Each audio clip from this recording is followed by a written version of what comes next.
Welcome to another episode of Asexualized, my sexual life. This is a place to be for education about asexuality, all things asexual, and I share my own asexual life journey in order to help you in yours. If you don't know who I am Sandra Bellamy, author of Asexual Perspectives, 47 Asexual Stories, Love, Life and Sex, a celebration of asexual diversity. Yes, that is in fact real, true life stories, not fiction ones. So if you want to check out that book, the link is down below in the description. Check it out after this video.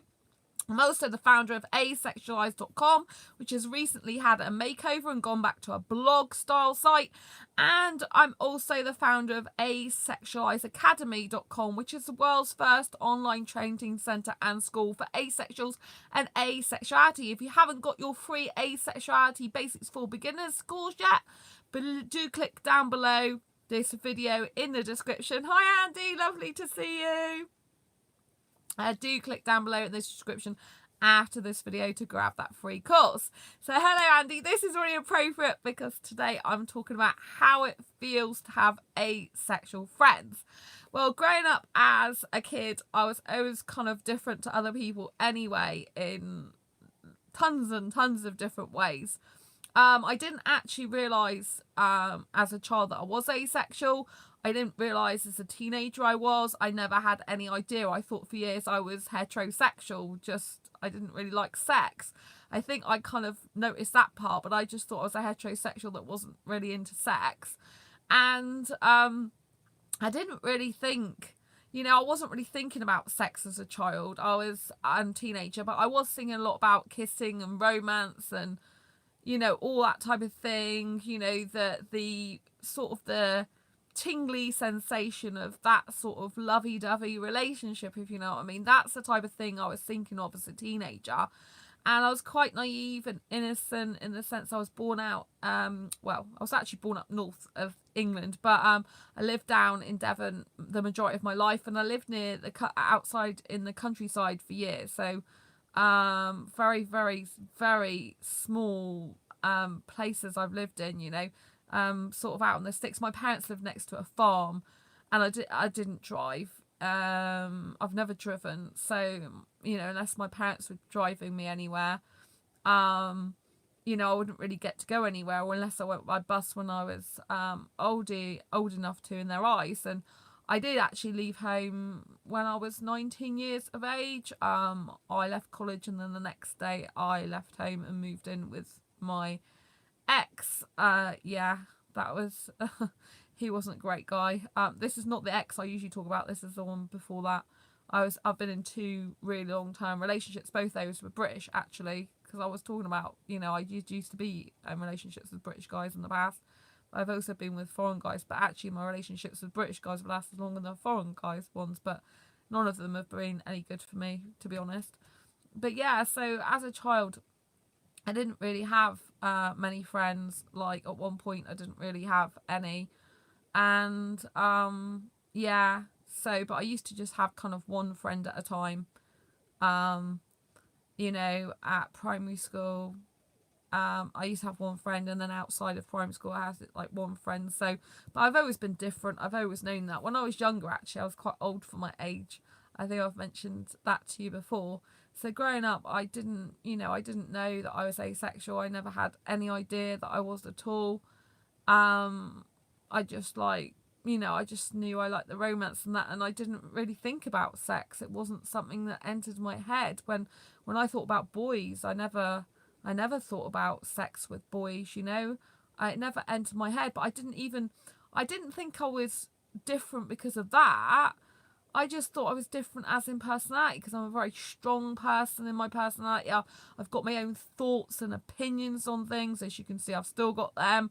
I don't like to be told what to do, I guess. I'm very free thinking. But my parents, to a certain extent, brought me up like that. Although sometimes I think they think, did we really bring her up like this? I'm like, yeah, you did. You brought me up to be outspoken and to think for myself and have my own mind. So I've kind of been like that from an early age, and I've had the ability to think for myself, but I didn't know my life purpose. Like I was very kind of lonely as a child and lost, and like I said, didn't really have many friends, and I didn't really know my life purpose. I didn't really know why I was here. And so growing up was very difficult. I wasn't very understood by many people around me, and I wasn't like the friends I had, that it was mostly one-sided friendships, to be honest. They wouldn't really say sorry to me if they'd not been nice to me. It was always me had to go the extra mile for them, and I mean the extra mile. Like one of my friends, I had no mobile years ago, and they used to go out at like a specific time of night. I think it was like 9:30 or something, a time that suited her. Go out in the cold in a phone box. Remember those? And phone her. So it always used to be like me bending over backwards for my friends, and like a one friend I had at primary school, like she used to never say sorry. She used to like go to the toilet at the same time as me in the female toilet, like snatch the paper towels out of my hands and stuff like that. It was just totally disrespectful. And the friend I had for years, you know, sort of through secondary school, that was pretty much well, the secondary school one, the friend I had for years there, I was actually bullied, and she actually ended up being quite friendly with the people who bullied me, which was not particularly nice for me. And then yeah, I just was really happy to go to college, really, because now I could be myself more. You know, again, at college I was kind of quite a loner, but I loved the environment more because I could be a lot more free. I still, it's weird, I had this friend actually, but he was hot and cold with me. One minute he'd be really nice to me, the next minute he'd be quite sarcastic and horrible. And so I think when you don't have any sort of like self-love and self-worth, when you're feeling lonely, upset and in pain, I think that you can let people treat you quite badly sometimes without meaning to, you know, because if you're a kind person, you've got a kind heart, and these people are saying horrible things to you or doing, you kind of like, it's hard to know how to react to them, really. Do you know what I mean? It's like, why are you being like that, you know? So he would always be, you know, one minute really nice, the next minute not so nice. But I did have one friend in the last year of college. I went to college for 3 years rather than 2. So I did A-levels for 2 years, and then I did a diploma for a year, a higher diploma in administrative procedures / personal assistant course. I'm actually a trained PA, theoretically, in course where I put HTAP at the end of my name. And I did some other courses on top, like I did marketing and media techniques in the leisure and tourism industry. I did an additionality in that because I've always liked marketing and the media. That was really good. I developed a coffee name and all this ads to go with this coffee. I still think it's a blooming good coffee name, to be quite honest. I'm like, yeah, they should make that coffee. It'd be great. It'd be a really good name for a coffee. And you want to know what it is now, don't you? If I get enough comments asking me what it is in the comments below, I might think about telling you. So yeah, that was really good. I remember filming this girl going around a roundabout in Exeter. I didn't live in Exeter then, and yeah, holding the coffee mug. It was really good. And I loved that. And the A-levels, I dropped biology after 2 years. So I did media studies and English literature A-level. And after a whole year of doing biology, I dropped it. The teacher, right, she only had me and I think it was 3 guys left in the whole of the class because she was just a really bad teacher. So, and there was too much chemistry involved. GCSE I liked it, but A-level chemistry, too much chemistry. So I dropped that and did a CLATE course, computer literacy and information technology, and that's when I kind of like got a thirst for technology, really. Back then, I wasn't very technically minded back then. You have to understand that years ago in prior years ago, I wasn't like, prior to 2010 really, I wasn't that tech savvy. Now I love it, but sometimes it takes me hard to understand things. It takes me like months sometimes, but once I've got it, that's it. I'm flying. Like it took me 6 months to learn iMovie, how to actually produce videos of good quality, in iMovie, and edit it and do all the effects and the music and everything. One-to-one tuition iMovie, and then on my very last day at iMovie, right, this instructor that had been teaching me, I taught him something that he didn't even know how to do in iMovie. He's like, I didn't even know it could do that. I'm like, yep. And I produced something. He's like, oh. And I did that on memory stick and took it in. So he was really impressed because he didn't even know it did that. And see, that's what happens with my brain. Sometimes it takes me so long to understand things, and then eventually it just clicks and I'm like, ha, got it now, bingo. And so that's how my brain works, really. And anyway, when I was I was really happy to go to college because when I was I think it was at secondary school as well, I used to have this friend and other friend, and she wasn't great either. Again, that was very, very one-sided. She's quite secretive as well and funnier with me over things. Not, once I spoke to her on the phone, which is this person I actually phoned late at night at 9:30, and went out to phone boxes for her, and it was like I used to phone her most of the time, not her phone me. And it was just really weird. I asked her about her grandma. She's like, why do you want to know about that? And it's really, I'm like, oh my God, how can you have a conversation with someone like that? How can you have a friendship with someone who's just like that, who can't even have a normal conversation and chit chat to you? It's horrible. So I broke my friendship with her. My parents were like, what are you doing that for? I'm like, because she's not a good friend to me. That I can't be with someone like that, And looking back, I'm like, I should have left sooner, really. But I didn't really have many friends. And we did get on really well. I just never understood her, really. Like, why her behaviour was that way. It's weird. But yeah, it's not really a type of friendship you want where you're kind of treading on eggshells or can't say anything to a person, can't ask them any questions about their life or themselves. I mean, how on earth does that work? Weird. But yeah. But we did chat and go for walks loads, and I spent lots of time with her, actually. But yeah, college was better, and like I said, I had this guy. Going back to college with this British guy, first of all, there was I was going to tell you that on the last year, the final last year, because I was there for 3 years, because I was telling you what I was doing. The final last year, I had a friend who was foreign, Asian, called Bakit. And he was like really amazing. So I had the British friend who wasn't that good, who blew hot and cold, and I had the foreign friend.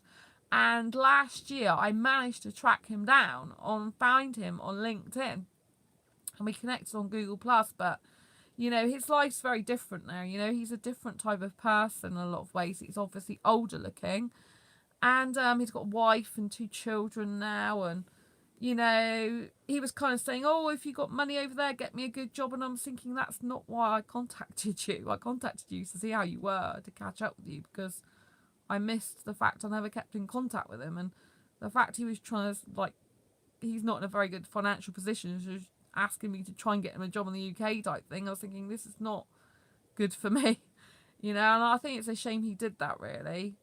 I guess he must be quite desperate to say something like that, but it's like, do you know what I mean? I don't want to be used. But I just wanted to contact him because we were always friends, and he used to bring me gifts back from his country. I think that's how I started liking foreign guys, to be honest. That was when I was 19, because his kindness and his beauty was just really amazing, and I got on so well with him.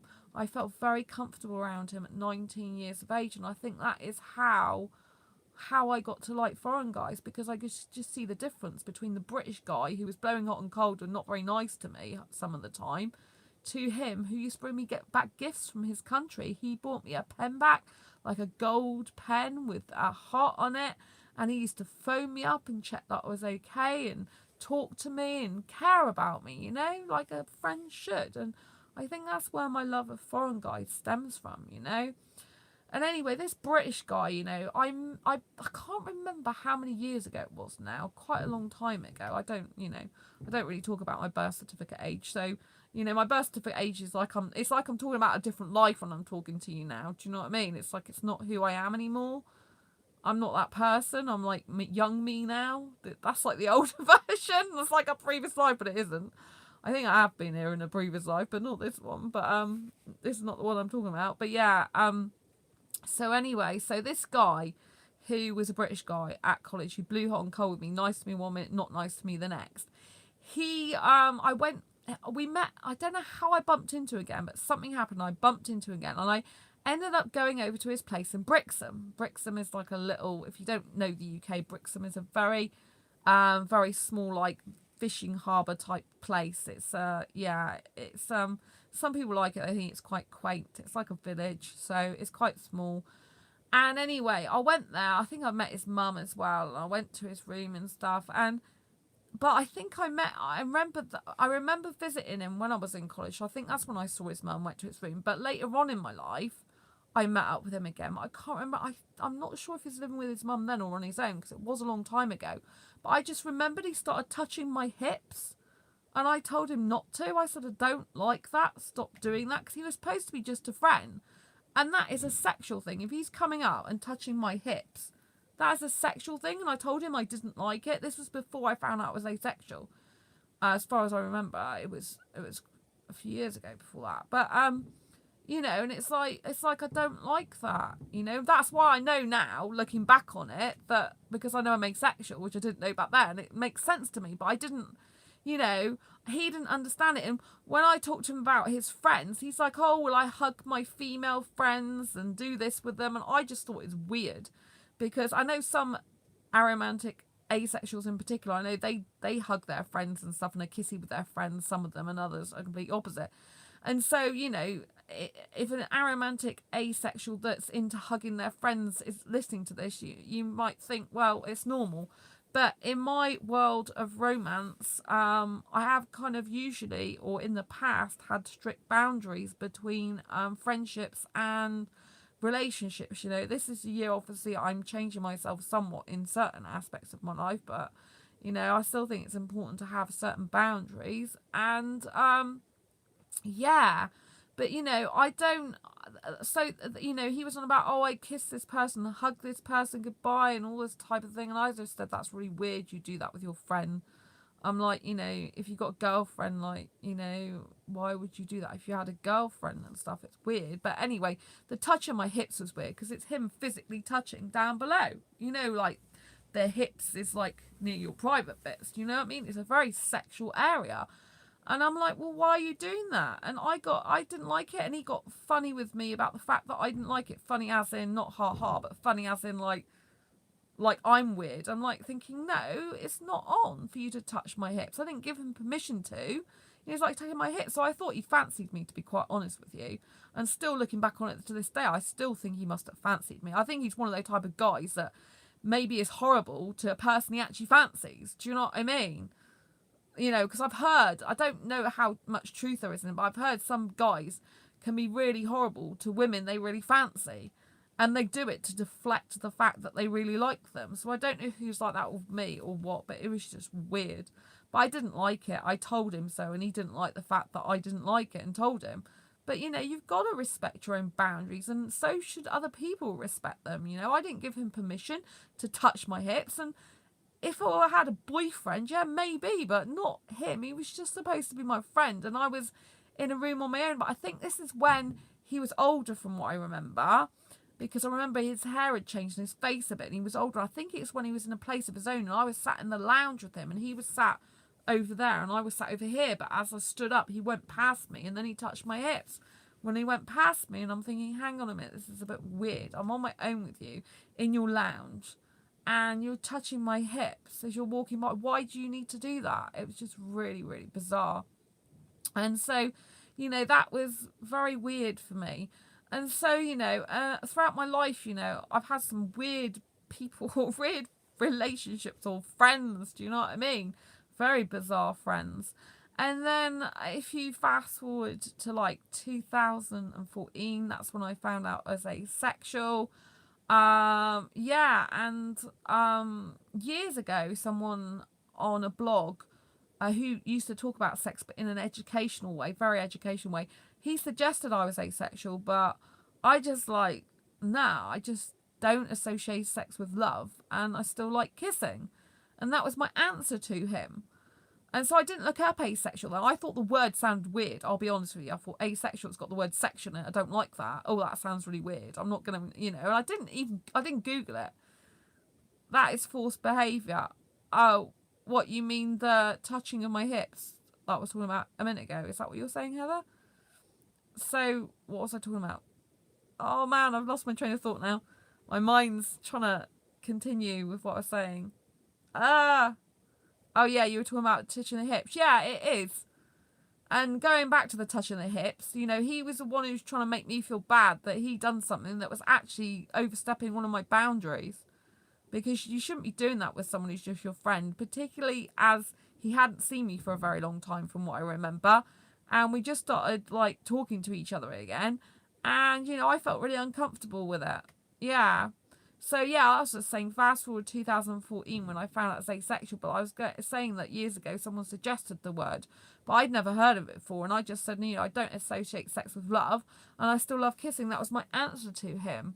And it's kind of like, no, I don't, you know, like, because I thought, well, it doesn't matter whatever he's going to say to me, whatever he's saying I am. The fact is, I don't associate sex with love, and I still like kissing. So I just thought I was heterosexual who just didn't associate sex with love, which I still don't to this day. So yeah, and then 2015 is when I first started doing asexual meetups. So that was just me and two other people, and I still keep in contact with one of the people. She was at my last meetup actually, which is really nice because she's just back from uni. And so to that January 2015 it was, and the reason I started that was because I just noticed that there was a thread on asexuality.org. Oh, it's nice to see you, Heather. I didn't say hello to you, did I, properly? Nice to see you. Andy's here too. And so yeah, so I went on asexuality.org, and I noticed that there was a thread about who, you know, aces in the Southwest. And are there any aces in the Southwest? And I noticed there's no one was actually arranging meetups. Everyone was like, oh, I'd like to go for a coffee sometime. Oh, yeah, it'd be great to meet. Oh, shall we do something? And it was always, shall we, shan't we, maybe we shouldn't. Oh, it's just like, Sandra, you're actually a born leader. Go and lead. Go and do it. Go and it's like, well, I've never organised a meetup in my life, ever. Like, I've never... the only reason I got used to being in groups was from my last job. Like, I used to go out with them when someone was leaving, or if it was a special occasion. You know, usually it was someone leaving, but sometimes they had work to do, and you know, that was out of my comfort zone. I'd never been in a group. I've never went to work activities in any past jobs other than my last job, and it was actually okay, you know. But I used to particularly just kind of like go towards one person more that I felt more comfortable around and talk to them a bit more. But it kind of like ended that sometimes that when I used to go out with people from work, that I used to end up, you know, like staying on sometimes in places myself. Sometimes there's one works do, and then I stayed on and just was by myself, and that's when I met an Indian guy. Actually, I actually approached him and ended up kissing. Well, I thought I was going to get a kiss because I hadn't kissed for years, but yeah, it's more like he was trying to bite me, which wasn't good. He left off in a huff because I said I didn't care if he danced with other girls, and I just wanted to kiss, and I didn't want to go back to his place. And is that the best he can do with kissing? Biting me, because it's not good. So he went off in a huff about that. But yeah, so with the asexual meetups, like, I wasn't like kind of like thinking I'd ever organise group meetings because I was never a group person. If you notice when I said about school, I've been very much like one friend at a time or no friends, very much one-on-one person. I wasn't used to organising groups, but I know I'm a born leader. I know I'm not designed to follow people. I know I'm better off being employed by myself than anyone else because I am definitely a leader. I just don't, you know, I see the world completely different to how most people see it, and I don't want to be in with all the conditioning that everyone else is a lot of the time in society. And I think that's a good thing about asexuals. Without them realising it, we are very broken from some of the conditioning that many other people experience, you know. People are conditioned to believe that heterosexuality is the normal sexuality. People are you know, they're you know, taught to believe that sex and love go together. I mean, the amount of dating coaches that say, you know, in order to have a good relationship, you really have to be having good sex, you know, and you really have to work on that part of your relationship. I'm thinking, that's okay if you're heterosexual and love sex, but if you're not, you know, it can be very abusive to your mind and to your body and your soul if you're an asexual who doesn't like sex, because it can kind of like feel you're abusing your own body, or it can feel like you're letting someone abuse you, or it can just feel like you're out of control. And you know, I mean, I don't know, a lot of people seem to like the getting into a little bit talking about sex now, some people seem to like orgasms because they make their body jerk and out of control. I absolutely hate any type of being out of control of my body. Do you know what I mean? It starts to feel horrible. I don't really like that at all. So while people seem to think it's a great feeling, for me it's absolute rubbish. I don't know if it's because my body's made differently or what, but you know, I just, yeah, don't really get on with that type of thing. I know sometimes after sex in the past I would start crying. I feel like a bit raw. It would feel weird. It was consensual with my last ex, and it wasn't completely horrible. I mean, he was really kind then. That was the only time he was, and it wasn't like, really anything bad, because I wasn't bothered about it. I would rather be doing other stuff, but it wasn't, he tried to make it as painless as possible and as good as possible that he could, and he was good and considerate in that way, but it's just not my thing. And the crying afterwards, I guess, is not very good, really. So I'm glad that I don't have to be doing that anymore. And now, fast forward to particularly last year with asexual meetups, is when I finally made some really good asexual friends. So my asexual journey's been great because I've made some asexual friends online, but the people, I've made you as a friend, Heather, haven't I, on YouTube here. So that's great. And, the 3 friends I made, Andy's one of them who's watching now. And Andy, Sam and Levi, and also Martin, who watches this channel sometimes, they're sort of my 4 really top best male friends. And so they're all asexual guys.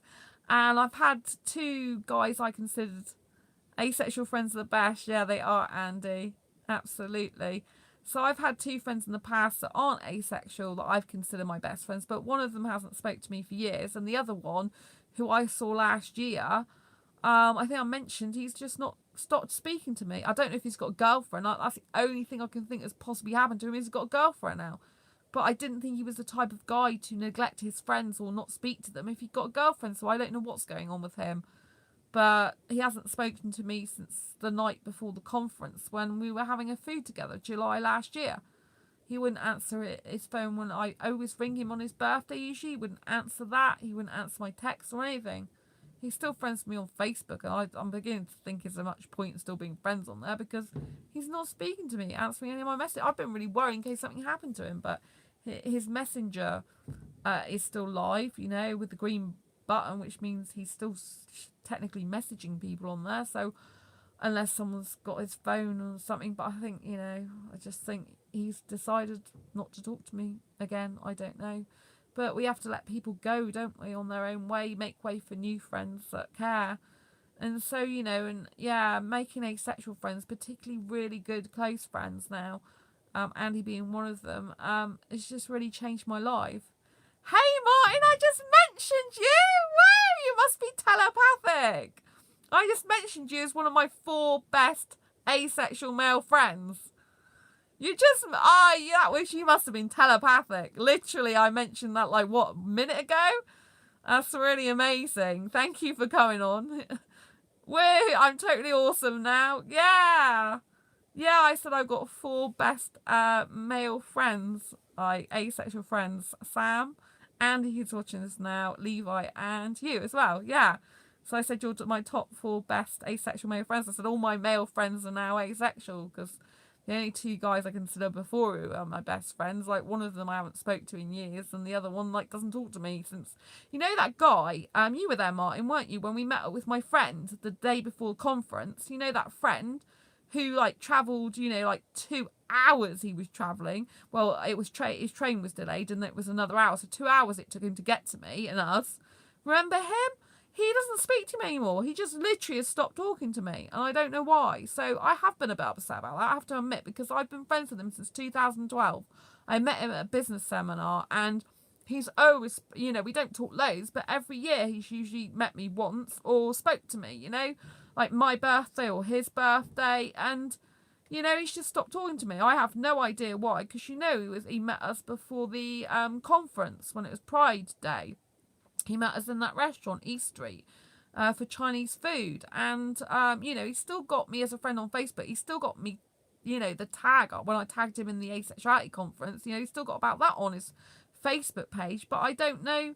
He's just not talking. He won't answer any of his phone messages, his Facebook messages. So maybe he's got a girlfriend. It's the only thing I can think. But even if you've got a girlfriend, you shouldn't really cut off from your friends and not ever talk to them again. So it's weird. Very weird behaviour from him. I've never known in 6 years for him to be like that with me. So, but I just have to think it's his problem, his issue, and it's not my concern, is it really? But it's just not very nice, I don't think. But anyway, at least I've got new asexual friends now since last year. And, well, me and Martin's been friends for a couple of years, haven't we? This is like the third year I think we've been friends with now.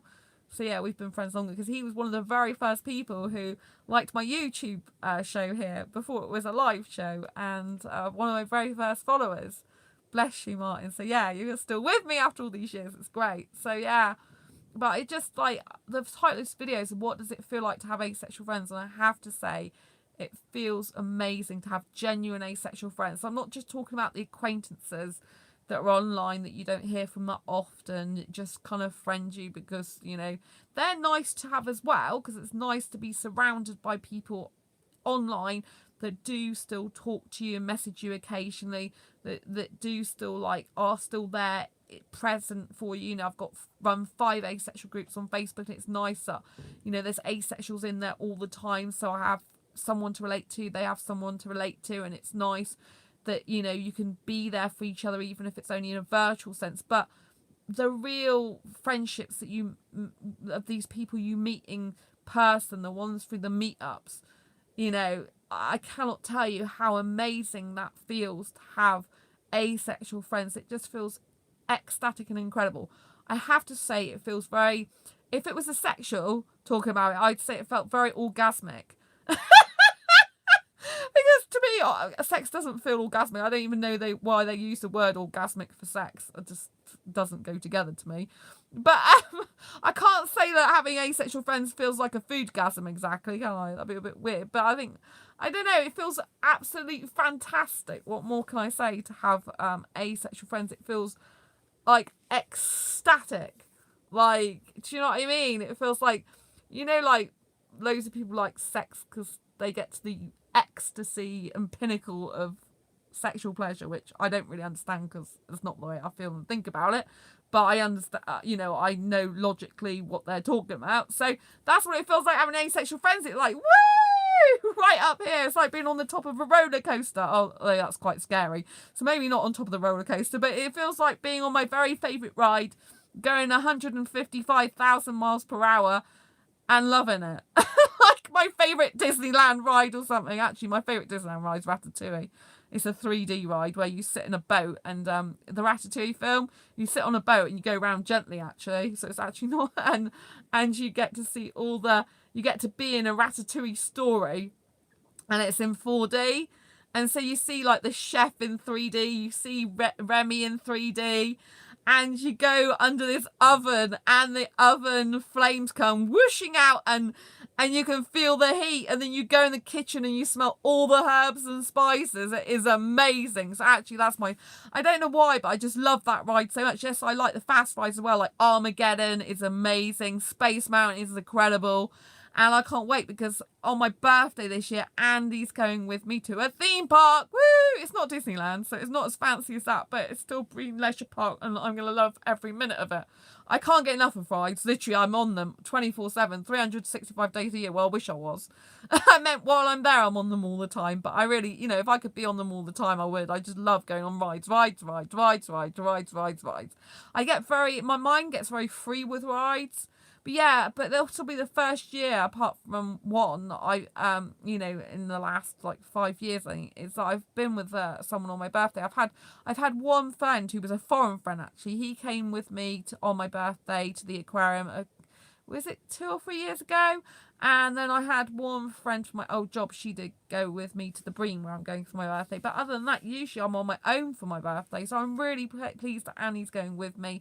And for International Celebrate Being Single Day, which is the same day as Valentine's Day on February the 14th, me and Andy are going to the aquarium in Plymouth together. Yay! And you know I'm usually on my own that day because I don't mind being on my own because I'm celebrating being single. But it'll be nice to have some company that day. It'll be very unusual because it'll be different for me, but it'll be really, really nice. So yeah, I'm really looking forward to that. And we both like the same things, I think, me and Andy. We seem to. So that is going to be really, really good.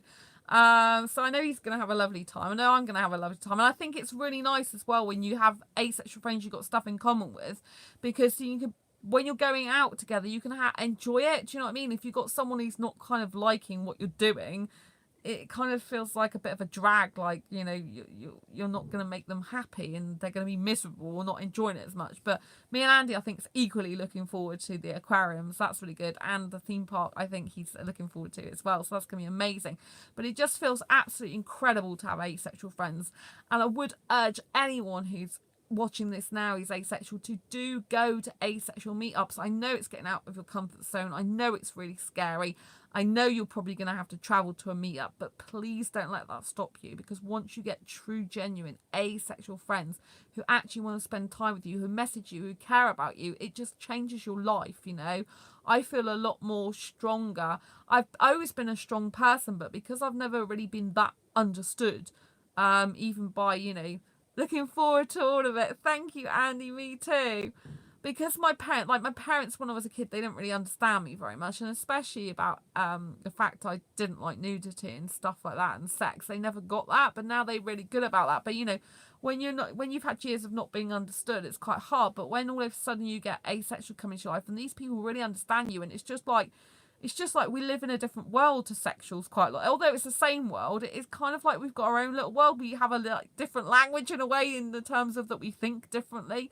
We have mindset language that's different, I think. You know, even though we speak the same, it's kind of like our brains think differently. Do you know what I mean? Especially if we're sex repulsed asexuals or not into sex. Do you know what I mean? Our brains think very differently to the average sexual person, and so we're able to be around each other and be much more comfortable, you know. There's none of this like, oh, I'm here and I'm thinking about having sex with you. It doesn't happen. Do you know what I mean? It's great.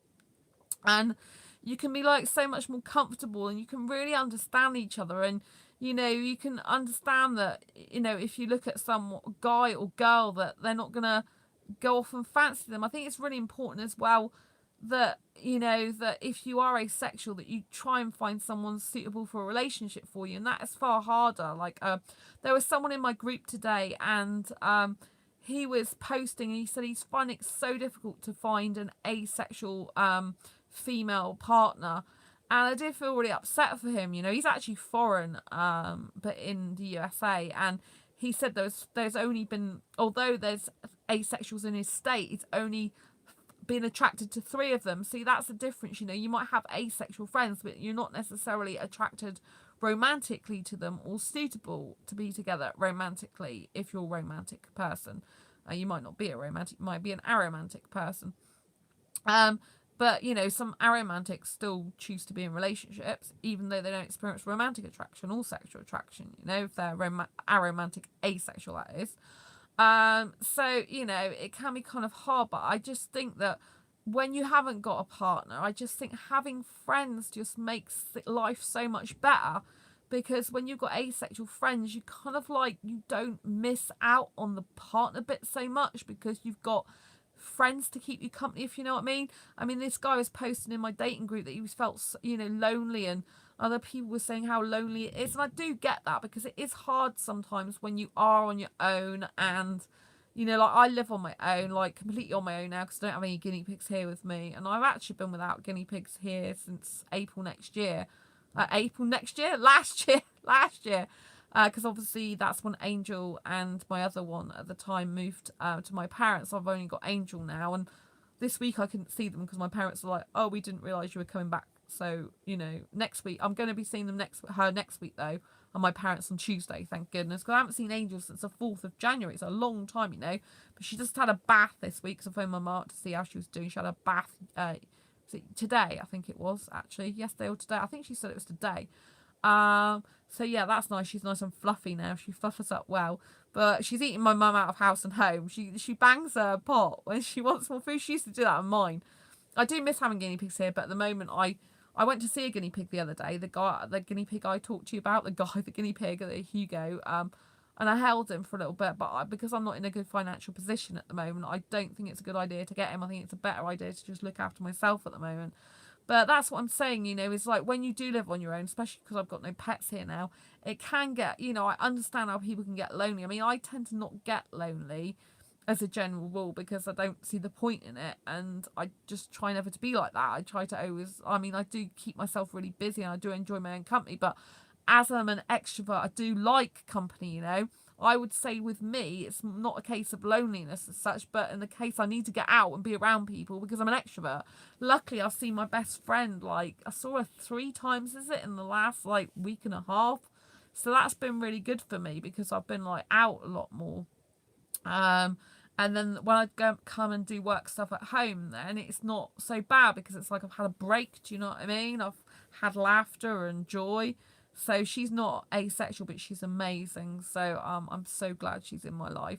So yeah, but asexual friends are incredible because they do really understand you on that fundamental deep level like no one else can, because they connect with our minds. Do you know what I mean? We're connected because we can see each other's point of view. Now, don't get me wrong, there are different types of asexuals and there are different mindsets, and some asexuals won't get on with each other. You know, we're all different personality types, even though we're asexual. So not every asexual is going to get on with every other asexual. Of course they're not. You know, but when you do find those asexual friends, they might only be a handful that are really good, that you kind of feel bonded to, that are there for you, that have got your back a bit, that, you know, really care about how you're doing and your welfare. And when you've got asexual friends to go out with and go to places with, it just makes a heap of difference, you know, because it makes you feel like you're not so alone. It makes you feel like if you haven't got, like, if you're romantic like me and want a partner, it makes it feel like, well, you know, life's not that bad.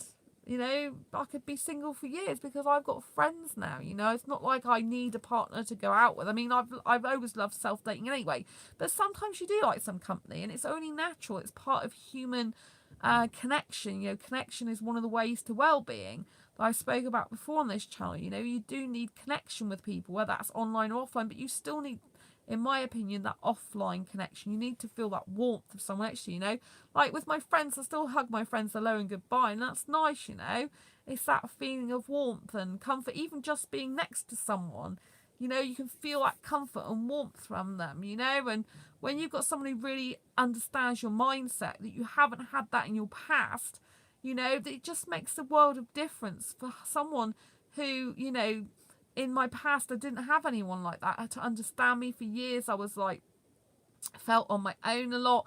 It's kind of like, yeah, these are my people. These are my tribe. These are the people that I resonate with. These are people that understand me the best. These are the people that actually give me hope that I could possibly get a relationship in the future without sex. It's going to be damn hard, though. I have to admit, you know, it's not easy.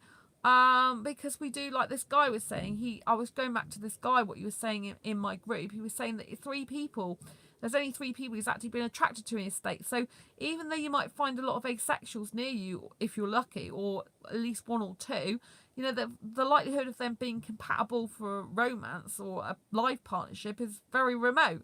But at least if you can have some asexuals as friends, that's really good. And friendship's a foundation for a relationship anyway. So, you know, if you're going to have a relationship in the future, it's probably going to be with someone you're going to be friends with first. But this guy was saying he's only been attracted to 3 people, and none of them worked out in his state. And I said to him, you know, he said he feels like he has to lower his standards and just accept anyone because he can't get what he really wants. And I said, don't lower your standards, but just be willing to travel or move. You have to. You either have to be willing to travel or move, or find someone who'll travel or move to you. It's just as simple as that. If you cannot find someone where you are, you have to go out of where you are and go and find someone. Do you know what I'm saying? So it's hard, you know, and you have to have the other person willing to do that as well. Or they want to move. You know, some people, they just want to move. It's like, oh, I've had enough. I don't want to be in this country anymore. I'm moving anyway. So they've already decided that they're going to move without you even popping up in their life. And then if you happen to pop in their life and they get on well with you, they might be like, perfect opportunity. I can move. But if you're someone like me, it's difficult because I love where I live. I love my flat. I've lived here for years. It's the bestest place I've ever lived in my life. I'm very happy here. I'm very comfortable here. I've got a beautiful flat. You know, I rent, but I've been here, a humongous amount of my life. It's very peaceful actually here. There's good people in the house. I actually live at the back of the house, so it's just, I'm quite tucked out of the way. I've got my own little world here. Do you know what I mean? I feel very blessed. You know, it's like I can do this, and it's like, you know, there's people who live in the house, but because I can do this, it's because I'm in my bedroom and no one can hear me, even though I live in a house. There's like I live on my own, but in a flat in the middle of a house, there's two people that live in the main part of the house, and one guy who lives upstairs in the same flat. So yeah, it's just beautiful. But although I like noise, it's very peaceful, you know. Great soundproofing because the roof and the roof of their kitchen is downstairs, which is double insulated, so I don't hear any noise. So yeah, if I was to get a partner, I wouldn't really want to move. But you know, just to have friends is amazing. But even to have friends, you know, you still need to be able to move or travel to meet up with them a lot of the time, because you know, you're unlikely to get someone in where you live. So you have to be prepared to move or travel to them and meet up. You know, it might be halfway, but it's still going to be great. You've got to remember, the main thing is having asexual friends is the most fantastic feeling ever. It can literally change your life. It can be the difference between you feeling down and lonely to feeling happy on cloud nine and proud to be who you are as an asexual. It can mean the difference between being misunderstood and people actually getting you, clicking with you, understanding you. Like, you can feel normal because you are normal, because you're around people that get you and understand you and that like you. So you're normal to them, you know, there's no difference. You are like them, you know, you're meant to be around them, you know. And it's kind of like asexuals are kind of in their own little world because we think differently. But it's amazing, you know, to have true asexual friends is beautiful. So I would encourage you, if you're scared about going to a meetup, then please do go to an asexual meetup. If it means travelling, you get scared of travelling, I understand that, but you're going to have to do it sometime in your life if you want to get out and about and meet people. You know, just put every precaution you can in place, you know.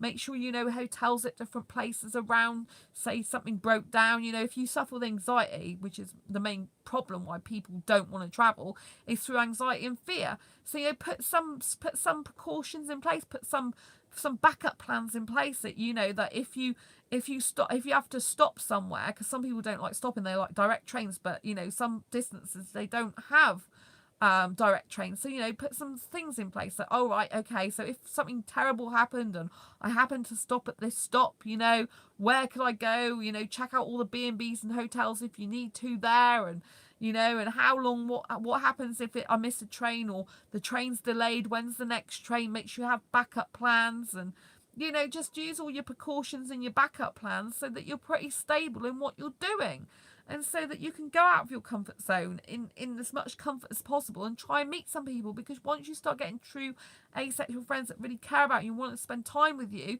you'll stop feeling so lonely and sad, and you'll start to feel happier and more positive in your life, because people understand you, people get you, and they want you in their life. They want to spend time with you, they want your company, they want to care about you, they do care about you, and it's just fantastic. I can't say how happy I am. It has improved my life. Everyone should make some asexual friends at meets or online. Yes, Andy, thank you for your contribution. I was hoping you'd say that, because you've been to a lot, you know, quite a few meetups now, haven't you? And it does really help. It really, really helps. And a lot of people, there's so many asexuals around the world, and they're all like, well, I can't meet, you know, I'm here in my town or my city, I don't know anyone. And that's all they keep saying. And I have to tell you that unless something new comes into your life, you have to change what you're doing. I mean, two things will change your life. Either something new will come into it, or something new has to come from you. And usually it's something new has to come from you. And if it doesn't come from you and something happens to you, or, you know, it might not happen for you. In other words, it could be something you don't like that makes you out of control. It's much better in life to be in control of it as much as possible. I've hated change all my life until a few years ago, when I realised that if I don't make change happen for me, it'll keep happening to me. So it's far better that I make as much change in my life as possible for me and take a controlled approach, like I'm in charge of my life approach, so that instead of people and things just happening to me, I make things happen for me, you know. And yes, it's scary, but I think it's actually scary to just stay there and let everything happen to you and change happen to you, which is going to happen because you can't get away from change. And, you know, and just have everything happen to you rather than for you, because you'll just feel out of control all the time. Take the bull by the horn, go to some meetups, try them out. Make as many friends online as possible. Do some Skype sessions, do some video chatting. Just get out of your comfort zone and go and do it, you know. But asexual friends have really, really helped to improve my life dramatically. They've also helped me, not just friendship-wise, but improve, you know, my sense with guys, because I have like guy role models now. I have guys that I have really good qualities, and I think, you know, like my friend Andy on here, for example, he stands out an absolute mile from a lot of the guys I usually talk to as a really, you know, honest, open, kind, caring person, you know, absolute mile, no secrets. Like, I can ask him anything, or he'll volunteer information about his week and stuff like that, which is really, really nice. And he's very open, very honest, you know. I absolutely love that about him. It's really refreshing, you know, to have that.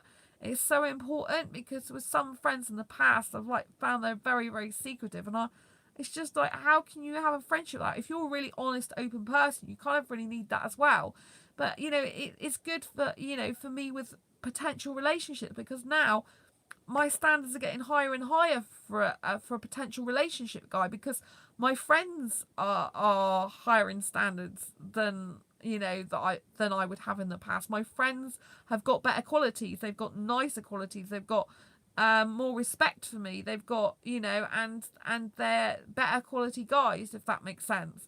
So it actually helps me in a relationship sense. Like, I've got this friend in Canada, I think I told you about as well. And, you know, he was saying that a couple of days ago about the guy that said all of a sudden, you know, like, I think we're meant to be together. That it's just like, if he can't even speak to you on camera after all that many years, so you've known each other like 5 years, then really he's got another agenda, and he's not really into you, is he? You know, and, you know, he makes me see that, you know, and it's like, well, yeah, because my friends spend more time with me than he does, and my friends contact me more regularly than he does, and my friends care about me more regularly than he does. And so if he's saying he likes me more than a friend and thinks we should be together and he's my soulmate, then obviously he's lying, because my friends treat me better than he does, and my asexual friends care about me more. My asexual friends I'm bonded to more, so obviously he's no good for me.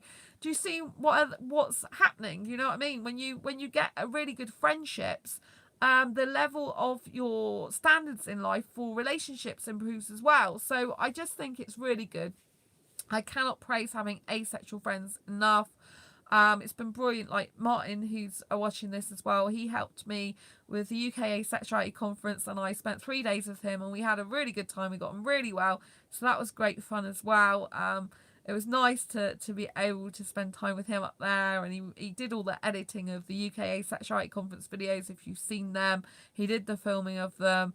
It was really nice to spend time with him as well. And so, yeah, I finally got to meet him, because we've been known each other on YouTube for a couple of years before we met in person. So that was just fabulous, you know. And it's just really good. It's just, I think when you've got asexual friends, it just opens up so much more opportunities as well. It just makes you feel really good inside. You know, I cannot tell you how happy I am that I've got a friend coming with me for my birthday this year. It's just really nice, because a lot of the time I do go on my own, you know, but it's kind of like, your birthday's a special occasion. Well, it is for me anyway. I know some people don't like to celebrate their birthday, but I think it's kind of crazy, because I'm like, you're born, you're lucky to be alive, people are dead, dying, and people are ill and, you know, critically in care. You know, you're born, you're alive, you're breathing, you're able to, if you're able to walk around, move and go somewhere, do it, because life's too blooming short. Do you know what I mean? Celebrate your life. You know, there's so many people who haven't even got their life. Celebrate your life. No, I didn't think about this when I was depressed as much years ago, but I've always celebrated my birthday, actually. Even when I had depression, I always celebrated my birthday, because I always thought it's a special occasion, you know, actually. Yeah, so I guess that is a bit different to some people with depression. So I wasn't depressed constantly 100% of the time, but I was like, you know, like I wasn't a manic depressant, but I was like throughout my childhood and significant portion of my life, the majority of it till 2012, depressed. You know, so yeah, my life's really changed now. I'm just like so happy that I've got good asexual friends. I'm so happy that I've got company for my birthday, because I think when it's your birthday, you're just going to places on your own all the time on your day. Like the majority of your day you spend on your own on your birthday. Like, you know, if I was a friend to myself, which I am, I'd be saying like, oh, it's such a shame you can't get a friend to go with you. You know, you're a nice person. It's really good. It'd be great for you to have a friend. But everyone's usually saying they're working and can't come. So it's just really, really nice that Andy's coming with me. I'm just really happy about that. You don't know how happy I am. It's incredible. Yeah, anyway, I'm going to leave it on that note and say just this ecstatic feeling, making asexual friends. Try and make as many as possible, and try and stick with the ones you really resonate with and make them feel special and care about them and spend time with them, because they are beautiful. Anyway, thank you for tuning in, Martin. Thank you for tuning in, Andy. Thank you for tuning in, Heather. Don't forget to give this video a thumbs up if you like it. I love to have lots of thumbs up on this one. So, and don't forget to share this video with a friend if you think they may benefit from it. If they want to know more about, what it's like to have asexual friends, to encourage them to make more asexual friends. Thank you for the thumbs up. Love it, love it. Don't forget to subscribe to this channel if you haven't already subscribed, and hit that great big bell icon to get notified of every time I go live like now or post a new video. Thank you, Heather. Thank you, Annie. And thank you, Martin, for all your friendship on here. Good night, Heather. Really lovely to see you again. Thank you for tuning in. You've always been with me, I think, nearly every night, Heather, haven't you? So awesome. Thank you, Andy. Thank you, Martin. Thanks for the